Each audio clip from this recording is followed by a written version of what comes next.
딸 명의의 페이퍼 컴퍼니로 사기 대출을 받아 31억 2천만 원 상당의 강남 아파트 매입, 자금의 보탠 혐의로 기소된 양문석 더불어민주당 의원의 배우자가 대출 모집인에게 현금 20만 원을 건네고 사업자 대출 증빙 자료를 허위로 꾸며달라고 부탁한 것으로 8일 확인됐다. 이날 본지가 국회를 통해 입수한 양 의원 부부의 공소장에 따르면 수원지검 안산지청 형사 1부 부장, 김영원 형사 4부 부장 이동근은 12쪽 분량의 공소장에 양 의원의 배우자 A씨가 대출 모집인 B씨에게 사업자 대출 증빙 자료를 허위로 꾸며달라고 부탁한 구체적 정황을 적시했다. 양 의원 부부는 2020년 8월 서울 서초구 잠원동에 있는 아파트를 매수하는 과정에서 새마을금고로부터 사업자 대출 명목으로 11억 원을 허위로 빌린 혐의 등으로 지난달 25일 기소됐다. 양 의원 부부가 아파트를 매입할 당시 정부는 A씨가 15억 원을 초과하는 아파트를 담보로 한 주택담보대출을 전면 금지하고 있었다. 이에 양 의원 부부는 대부업체 등을 통해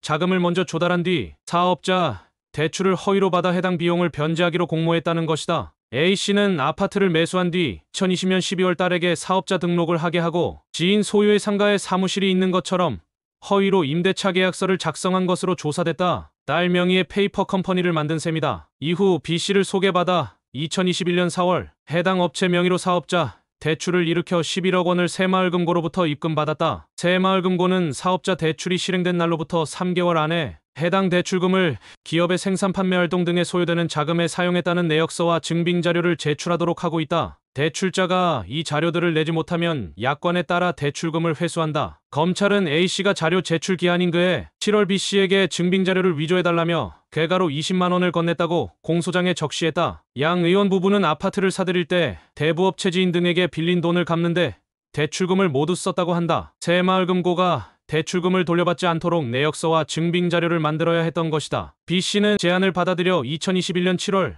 양 의원의 딸 명의로 된 업체가 물품을 공급받은 것처럼 꾸민 거래 명세서를 만든 것으로 조사됐다. 가상의 업체를 만들어 팔찌 등 1억 1천만 원 상당의 물품을 공급받은 것처럼 위조했다고 한다. B씨는 이 방식으로 꾸민 거래 명세서 4장, 거래 명세표 2장, 영수증 1장과 이를 증빙하는 예금 거래 명세 2장을 위조한 뒤 새마을금고에 제출했다. 양 의원은 총선 기간 도중 사기 대출 의혹이 제기되자 지난 3월 30일 새마을금고 측이 딸이 성인이니 딸 명의로 하고 사업운전자금 명목으로 대출을 받아서 대부업체와 지인들에게 빌린 돈을 갚으면 어떻겠냐고 먼저 제안했다고 해명했다. 그는 혹시 나중에 문제가 생기지는 않을까? 물었더니 업계의 관행이니 별다른 문제가 없을 거지라고 답을 주었다고도 했다. 그러나 대부업체로부터 돈을 먼저 빌려 잔금을 내고 사업자 대출을 허위로 받아 이를 변제하는 방식을 알려준 것은 새마을금고가 아닌 한 보험사 소속 직원이었다는 것이 검찰 조사 결과다. A씨는 아파트 매매 계약을 중개한 공인중개사를 통해 이 직원을 소개받아 해당 수법을 알게 됐고 양 의원도 A씨의 제안에 동의했다는 것이다. 검찰은 양 의원이 총선 기간 도중 허위 사실을 공표했다고 보고 선거법 위반 혐의도 적용했다. 양 의원 부부와 B 첫 공판 준비 기일은